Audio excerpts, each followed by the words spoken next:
Good morning, good morning, good morning. It is great to have y'all here. Great to see everyone. And I do have to speak to the detractors, which is something that just makes me so very happy to do. First of all, here's my focus of the project right now. My number one focus. It's not the chat room. I'm sorry. It's not you guys in the chat. This is the sole focus of this project. This has my absolute undivided attention and focus. And this is a very important part of the world. This is a very important part of the solar system. And fundamentally, it is a very important part of life and us. Not the chat room. There's a dozen of you that keep complaining and keep giving thumbs down. Let me tell you how I interpret that right off the bat. And I'll do it again. Everybody that's doing a thumbs down, you little keyboard warriors, what you're saying is, and I can speak to this about me personally, is you don't care about me. I'm not one bit. Not one iota.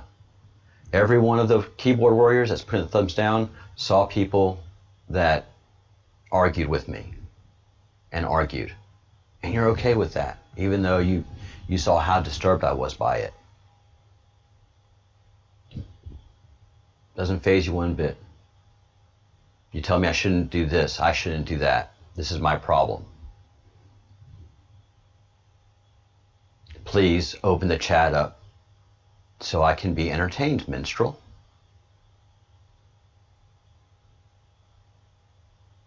Let me be entertained, minstrel. I don't take seriously what you're doing, or what you do, or who you are. I could give not a care about your feelings. Not only do I care about my feelings, but I care about the feelings of Nemesis. And I saw how she was assaulted in the chat room, verbally. I saw the impact it had on her. Something that she truly enjoyed was being in the chat room. Day in and day out, faithfully. And not one person came to her aid or rescue, except me. And the only thing I could do at that point was close the chat room. Because if Nemesis can't be there, what's the point? Fundamentally. So thumbs down all you want. You're just reinforcing that I did the right thing. And that's a good feeling for me. It strengthens me. It's the wind beneath my wings. And you're giving me traffic, and you're feeding the algorithm, and you're making the the YouTube channel interesting. You're giving it character. So for all of that, I'm thankful. One of the most important things that happened in my life, in my formative years as a teenager, one thing was that I loved to work. Even as a kid, I just liked to work on things, even though I couldn't do it well. For one reason or another, all my efforts were kind of, deemed as cute, and that nobody could see that I was a budding engineer and that I needed engineering direction. But nobody in our family were engineers, and it just is something that you had to have a lot of money to even think about pursuing, and excellent grades, and I had neither. So, but I'm just an engineer at heart. I can see that. I work with engineers perfectly and wonderfully. And so, one of the things about being an engineer, you just don't go with the flow. Every engineer you'll meet, they're very assertive. And if you're going to have a discussion with them, please bring proof. And don't be in a discussion with them to change their mind. They're an engineer. They have to do a lot of work before they change their mind. Can their mind be changed? Yes, but not immediately, not initially. They've got to go through all the steps, and that's appropriate. Idea, theory, law. Just because you say something and feel strongly about it doesn't mean it's the law, especially not to me. There is the law in your opinion, and some theories, very noble theories that deserve investigation, but of course are absolutely kicked out by mainstream media and mainstream science, academic science. Oh, academics, man, y'all are the worst. Anyways, my formative years, I liked working, and the closest thing I could do as a teenager was work as a stock boy, and at a fast food restaurant, which is great. Those are great career building exercises. I did both. And I worked at a 7-Eleven, which was great because I got free Slurpees. Oh my God. They didn't have to pay me. Just have access to the Slurpee machine and the soda fountain. And meet interesting people and characters and just experience life at a very, very fundamental level. Robbery and drunken disorderly behavior, having to call the cop. I mean, just everything. Experience it early, man. Builds character. And I met one of the most fascinating, at that time, he was a teenager as well, but he was really focused, he was a really focused guy. He liked rock and roll music. He liked music. So he always pursued the best. He always looked good, even though he didn't have a lot of money. What he wore, bam. He wanted to play electric guitar. He was always talking about the best, always about the best. He wanted a car at the time. He wanted a Trans Am. Then Trans Ams went out, and then he wanted a Camaro. And, he finally got that Camaro too, and I was really, really proud of him. But he really protected me and shielded me. He was like, "You're really smart. You're different." And he was with the party crowd, the pot crowd, the rock and roll crowd, and I started drifting that way. And he's the only one that was like, no, you don't belong over there. You stay golden, pony boy. You don't need to be there. Don't ever go there. Those are my friends, and I know what to do with them. And it's people I grew up with. You're new here. You don't know anything about this. You stay where you are. You watch where you blend in life. Best advice that man could. That's advice for life. That's advice for life. And it did. It served me well throughout my personal life, my professional life. You carry the people on your back that can turn around and carry you. Those people that you carry and that you support and you help, and the minute you turn to them for anything, and they're like, "Who are you?" "No, keep carrying me. Keep carrying me." Well, those are the people that you want to avoid in life. If they don't care about you, you should not care about them. And so that was really my formative years. And then I got into the working environment. And one thing you do at work is you go to lunch with coworkers. You know, you talk shop, you talk family, da da da da. Well, I started to notice in a lot of companies where I went to go work, there started to be a change in the environment of the people that went to lunch. And that was, there's people that went to lunch solely to plot against management, or plot against the rules, or bitch, undermine. And before I got into my professional career, I did my military career. And as a soldier, you learn really quickly when you undermine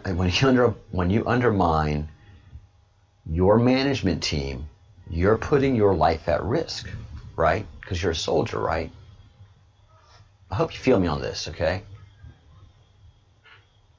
So when you undermine your sergeants and your officers, you're putting everybody's life at risk because you're putting doubt.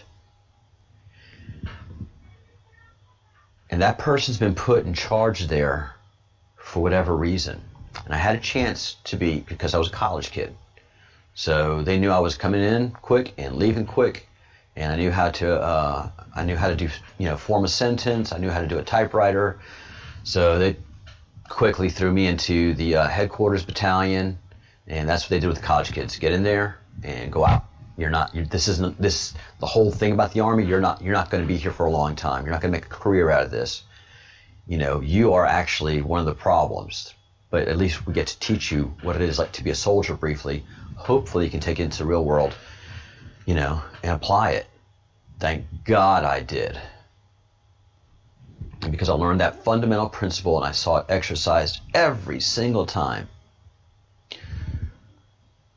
Once you have a group of people in your family, in your company, in your unit, in your city, in your town, in your community, that all they do is undermine whatever is put before them, and you allow them to get further up into the management of the group trying to appease them, you've lost whatever it is you're trying to support. You've lost it because you can't protect it, you can't take care of it. And they're looking for you to take care of it fundamentally. So even though I have half a dozen, maybe 24 of you that are having little tantrums and let me know that you don't care, that you just care to feed your own entertainment, dance, minstrel, dance. I'm not dancing for you. I'm not following your lead. You're the loud minority of the Breadcrumbs project. You'll do damage for a while, but you'll get tired. You'll run out of steam. Where I'm in it for the long haul. And I've been in politics. And I understand clearly, oh, that's my neighbor. You think she's screaming and having a fight, but that's a conversation with the neighbor across the street. And they're talking about chickens. Yeah. So you have to know your society as well, wherever you live. But anyways, anybody that's there to undermine you, you have to get rid of that quickly. Because they'll go somewhere else and undermine something else. So that's a half a dozen of y'all that's still sticking around. And you'll beat off after a while. And like I was saying in politics, the successful politician, the successful CEO, the successful person that's a leader, understands they have to break the eggs if they're going to make the omelet to feed the family. You can't protect the eggs. Your family's hungry. You have to do your duty. So in politics, in leadership, you learn, I don't care if you talk good about me or talk bad about me. Just talk about me. I live by my reputation. People will measure me by your words and fundamentally see that what you're saying is not the truth. But then, what he is saying, man, dropping gems of truth. Yeah, 20% of what he says is wrong. But 80% is really panning out. And that's a voice of reason, a voice of truth. Not every tree is going to bear perfect fruit, but a tree that bears good fruit will be tended to. That tree that bears bad fruit, well, that has to be pulled, root, stem and root. It's got to go. And in my chat room, hey, Graham, good morning, Tabitha. Thank you for your support personally and in me trying to clear up that matter of $199 versus $1.99. You know, I value Graham, I value Nemesis, I value Tabitha, and I had to make a leadership decision. The only way I could protect them and protect our conversation, protect what we do, is to put it behind some kind of security wall. And the only people that are crying about that security wall are people that were fundamentally eventually going to do some kind of damage or another. And then you look as a leader, as a father, as a person that looks to the long term, you know, stay golden, pony boy. Don't be around those people that are going to eventually turn on you. You know, I learned early on, go to church. Explore your spirituality. You're not going to find protection there, but you're not going to find people that are going to turn their back on you immediately. They're going to want to talk to you about what you're thinking about. They take interest in you, in your affairs. And to every Catholic church, to every Catholic institution that I was involved in, and everybody's like, oh, pedophiles, pedophiles. No, man, there's millions upon millions of Catholics. Those are all well-intended people who really love and care. The druggies, the potheads, the Pink Floyd people, they didn't care about you. So those people that care about your soul, even though they're flawed and they have there's going to be their challenges and problems there. And the detractors is who you have to pay attention to. The detractors, you look at them and, you know, judge them. Don't judge me. I'm judging you. You're a bad Christian. I'm judging you, but you can't judge me in my life choices. But I'm going to judge you and those institutions and their choices. Well, that's a philosophy that's short-lived. Because you're just not being inclusive. I'm inclusive. I'm protecting people. No. Because you're not including me. You're not including this institution and really what it's trying to do. Are they making mistakes? All right, let's explore those mistakes. But your accusations are hollow. The real accusations, those needed to be investigated. And were those poor children that were saying I was involved with pedophiles, those people that are first to shout you down were shouting down those children too. Don't make any mistake about it. Hillary Clinton, the one that says, I care about family and I care more than Donald Trump. She was protecting Epstein, Bill's close friend, who went to the island, who flew on the Lolita Express. I mean, Pizzagate, yeah, that's real. And she was also protecting Harvey Weinstein. They were like this. She knew everything he did. So those people, they don't care about you. They never will. It's difficult to pull and get rid of infected trees, infections of any kind. It's painful. But once you do it, healing can happen, and then you move forward. And I've done that, and I'm proud of it. The people that are going to be in the chat now are going to be protected and taken care of, and their ideas and what they say will, in fact, be what I've been saying, a place of free expression. And everybody that has, you know, that doesn't see the solution is just creating more problems. I can't afford it. That's all right. We have people that are willing to pay for you. Well, you're going to put up another problem. Well, then you're going to be a person that's just going to be putting up problems throughout the entire journey in our relationship. I just need to get rid of you early so that we can be healthy and grow healthy and have a healthy orchid. Or have a healthy vineyard. Have healthy fields of healthy discussions. Because yeah, you have to protect yourself from the unhealthy people. So if you're a thumbs downer, you're just feeding negative energy that's telling this guy that he's done the right thing to protect those that he should be protecting. And fundamentally what's been happening is my subscriber base has been growing and very healthily. So that is my morning rant. You have to protect what is yours. You have to clean your room. You have to make your bed. You have to look at your room in your life before you can start criticizing anybody else's room in the house.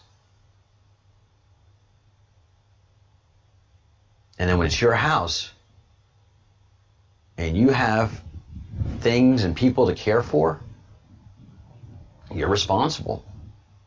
And you better take those actions to do it. So if you've not protected your community, if you've not protected your city as a citizen, then you deserve everything you're getting. If I sit here and say, oh golly, those 12 people, they were really active in the chat. Well, my subscriber base wasn't growing. So you weren't being fundamentally healthy for the channel. You're just enjoying your own energy. You're just enjoying smelling your own farts. You didn't care about me. You didn't care about Nemesis. You just enjoyed your own farts. If you stuck around long enough for that, you deserve that. You do. You really do. So, to put it in context, it's the cancer of socialism. I want what is yours. I deserve what is yours, which is more like communism, which is I'm poor. I want what you have. No, that's not communism. That's not socialism. Let's think about that. This is the United States of America today.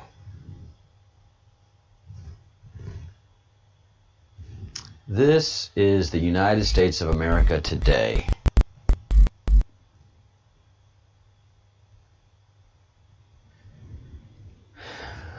A retired grown man, wealthy, has to protect his house with weapons because these people who do not belong there have no need to enter his house. We're about to storm it and destroy it and steal from it. America has become a lawless land.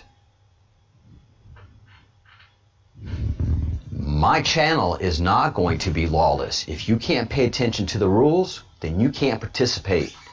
And those of you that turn from friends to trolls, this is how I see you. I put the rules down. Don't troll. Don't argue. Don't be ugly. Allow the good ideas to happen, even if they're mine and you don't agree with them. You couldn't do it. So I'm protecting Graham. I'm protecting anybody who comes into the channel and wants to talk. This is how I see you.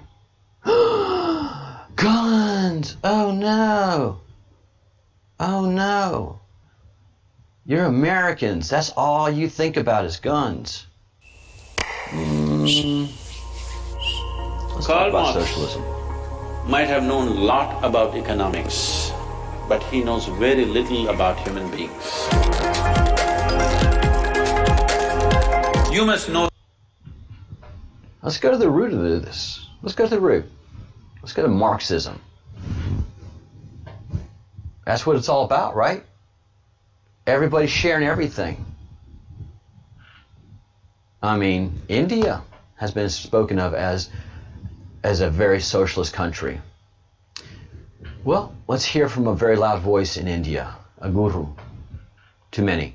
Not to all, but to many. Let's see what he thinks. Let's see what he thinks and what he has to say. And anybody that wants to join the conversation, you're welcome to join it. But you have to do what I ask in the ground rules. If you come in my house, you have to obey the rules of the house. If not, I'm going to ask you to leave. Whether it's one of you or all of you. And this is why. Listen. Learn. The pain of the child which is going to bed today without eating a full stomach. You must know the pain of that woman who has a baby in her belly but she doesn't have the food to nourish that child. You must think of that farmer who doesn't have enough nourishment to go to his field and do his work today. You must know the pain of this. If you know this, then all this rubbish you will drop and see how a nation can move forward. He predicted that the richest nations in the world will become communist.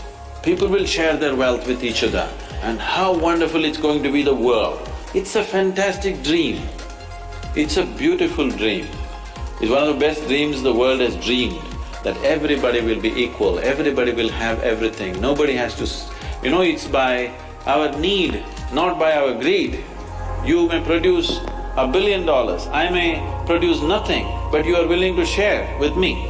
When the poorest of the poor on the planet started talking about communism, communism became ugly. It's such a great idea. If the rich and the wealthy and the capable had taken it, world would have become an ashram. Yes, it would have been a perfect spiritual setting, really, if the rich had taken it. Now the poor took up the idea. What they could not earn, they want to take it by beating. Banditry became a philosophy. What should have been a fantastic process of sharing and giving and an embrace of humanity turned into an ugly idea. Most horrific things were done. During Joseph… Do you hear that? Do you hear that? I had a wonderful ideal. And people came in and couldn't subscribe to it, and you guys were cool with that. Y'all were cool with what happened in Nemesis. Not in my backyard. I'm not the one doing the attacking. That was them. I want my chat back. I want my chat back, minstrel. Dance. Stalin's time, they say over 27 million Russians died. This is 3 times the number that died in World War II. That many people, Russian people, died because the poor are trying to share something that they don't have. If the rich had shared, what a wonderful world it would have been. Great idea, but we did not create the legs for the idea. Just a great idea. If you wanted this idea to work, you should have made the whole world meditate, turn spiritual, then naturally they would give and share. Then if it had just slowly flowered like that, it would have been a fantastic thing. So Marx might have known a lot about economics, nothing about human nature. Even today, it is only the poorest of the poor societies who are communist, isn't it? There was a time about 20 years ago, 25 years ago, when India was vouching that we are a socialist country. Socialism is a watered-down version of communism. When you don't have the courage to be a communist, you become a socialist. Which has always been one of the serious problems with our nation, that we don't have the courage to say who we are, what do we intend. So, communism as an idea is a fantastic idea. There's a very beautiful story, incident which happened when Mark Twain visited. He was so excited. Wow, rich are going to share their wealth with the poor and everybody's going to be equal opportunity for everyone. This is fantastic. Everybody wanted, with lots of thinkers and authors from America traveled to Russia because they were so excited. This is it, the world is going to change. So Mark Twain was walking in a country road. A country Russian gentleman was walking in front of him. with two hens under his arms. He ran up to him, caught up, and he said, "Comrade, are you really a communist?" He said, "Yes, I am a party member." He said, "Is it true that if you have two bungalows, you will give away one to your comrade?" "Of course. If I have two bungalows, I will give away one to my comrade. I am a party member. I'm an office bearer. If you have two carriages, will you give away one to somebody who needs it?" "Of course. I am a party member. I am the president in my village. I have to and I will." "You have two hens, will you give away one of them?" "What the hell, that's all I have." So people wanted to give away what they don't have.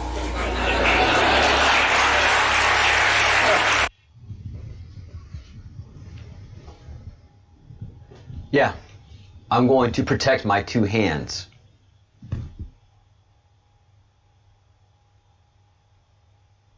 So every staunch communist, every staunch socialist will eventually want.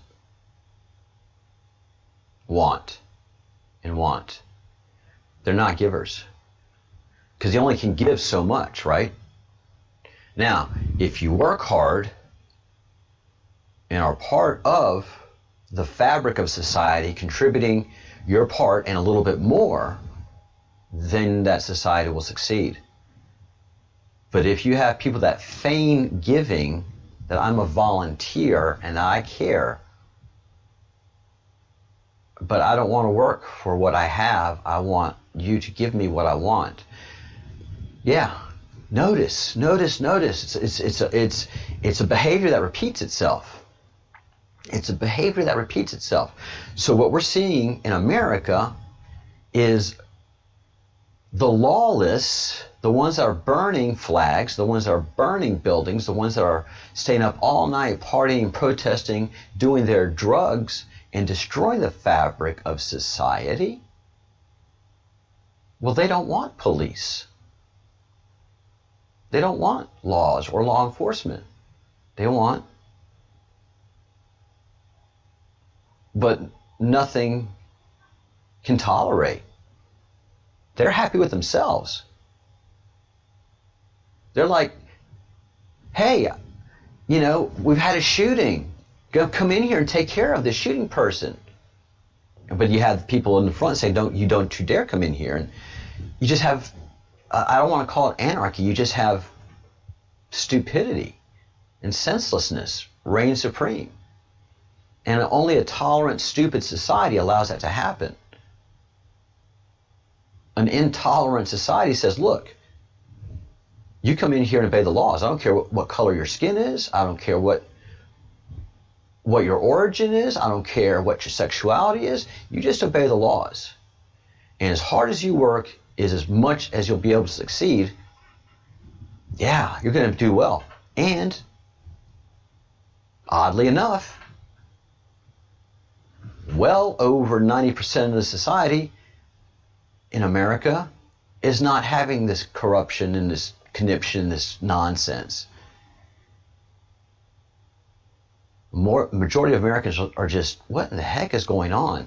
And so to bolster this thing, the mainstream media keeps calling it peaceful protest, which to most of us who already see what is happening, what is coming, we're like, all right, the problem's not getting solved, make it worse.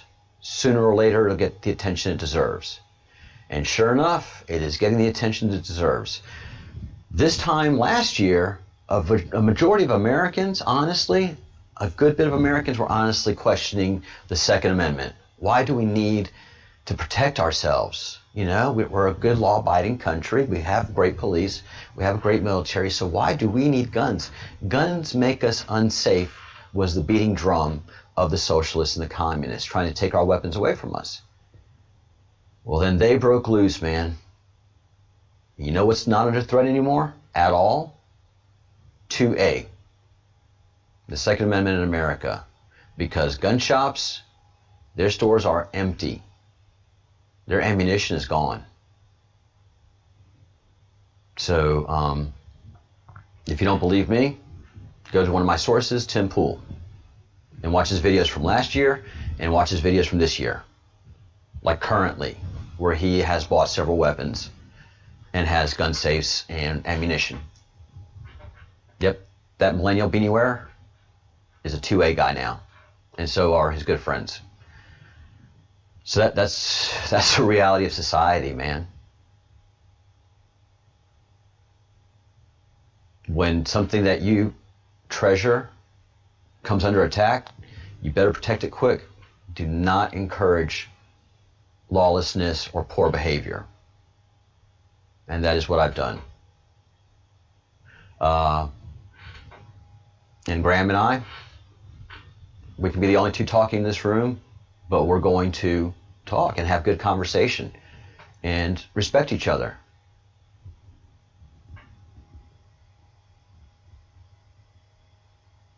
Oh, Nemesis always has a place. Nemesis, the chat room belongs to Nemesis. Let me say that clearly. The chat room belongs to Nemesis. And I totally understand why she won't come back. And I have nothing but respect for her. What happened to her is intolerable. And I'm not going to tolerate it. You know, it was a fun party. Well, I had one of my guests assaulted. I've had many of my guests assaulted. I was assaulted. Yeah, I know. It's a fun party. You know, and bars have bodyguards and bouncers and stuff because a party can get carried away. You have certain rules. And it got carried away. But it's fundamentally the same thing as what Sadhguru is talking about. And I have a lot to learn from this brilliant man. And he's able to put these thoughts that many of us have into brilliant words. I gave freely. Everybody that I know, every person that has wealth is always giving freely. Whether it's advice, helping hands, they're always giving. Those that do well fundamentally really want to lift everybody up. One here. And that's the truth of humanity. It's you people that tear things down.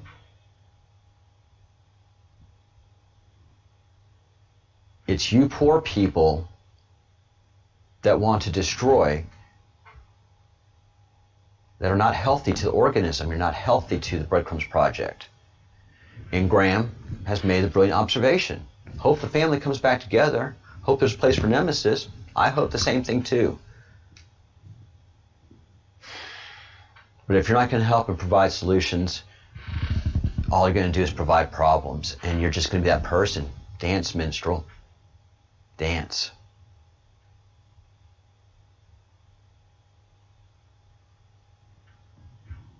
Yep. We are a very hard-working project, and we do serious work here. And, this distraction will be a distraction as long as it's a distraction, as long as I want to talk about it, because the facts are clear. We have corruption and had corruption in the highest realms of the federal government of the United States of America. And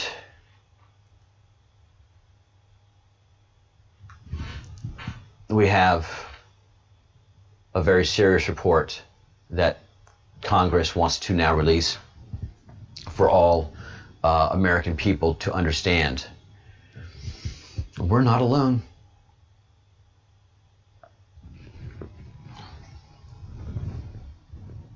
Senate Intelligence Committee is saying the UFO report is such that all Americans should be aware of this. Things have entered, and this is the only way that they can, this is the only language that they can use.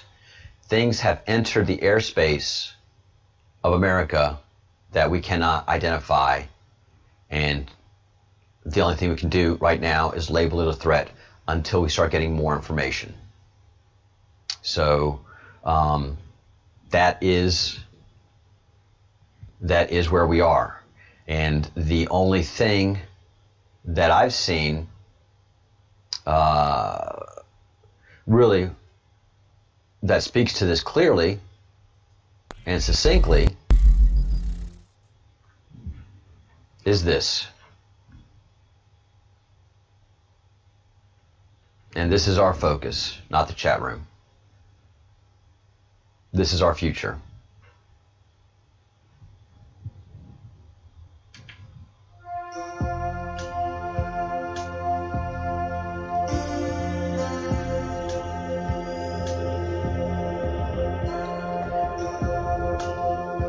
Think good thoughts, do good deeds,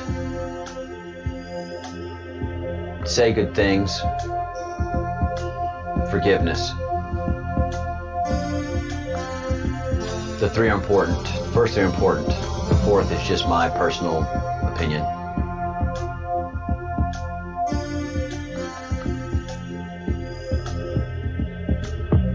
Be well, do well, and I'll see you this afternoon.